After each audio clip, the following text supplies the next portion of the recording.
దేవుని కృపను బట్టి నా పిల్లల్ని అయితే ఎప్పుడూ టార్చర్ చేయలా. వాళ్ళని అడిగినా చెప్తారు మీరు. నేను ఇక్కడ మీకు చెప్పటమే కాదు, నా పిల్లలు కూడా టార్చర్ పొందల చదువు విషయంలో.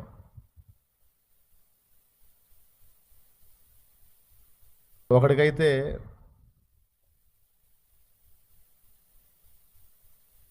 స్కూల్కి పంపించాను కానీ ఎక్కలా బుర్రకి. చిన్నప్పుడు మీకు తెలుసా, 1 సంవత్సరం స్కూల్ మాన్పించా వాడిని. ఎవడో చెప్పను, ఇద్దరిలో ఒకడిని. దేవునికి స్తోత్రం. మళ్ళీ వాడు అవమానం ఫీల్ అయ్యే అవకాశం ఉంది. అందుకని నువ్వు నా పరువు బయట వేస్తున్నావు డాడీ అని చెప్పుకున్న రోజు వాడే చెప్పుకుంటాడు. దేవునికి స్తోత్రం. 1 సంవత్సరం స్కూల్ మాన్పించాను నేను. అప్పటిదాకా విశ్వాసులకు ప్రీచర్నిగా ఆ సంవత్సరం అంతా వాడికి టీచర్ని అయ్యా.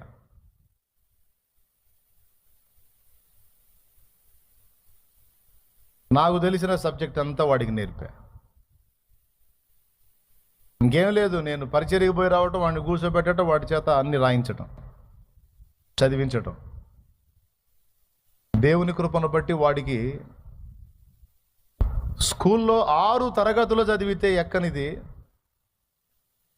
దేవుని కృపను బట్టి అంతా 2-3 నెలల్లో వాడికి అవగాహన కల్పించేటట్టు దేవుడు కృపనిచ్చాడు.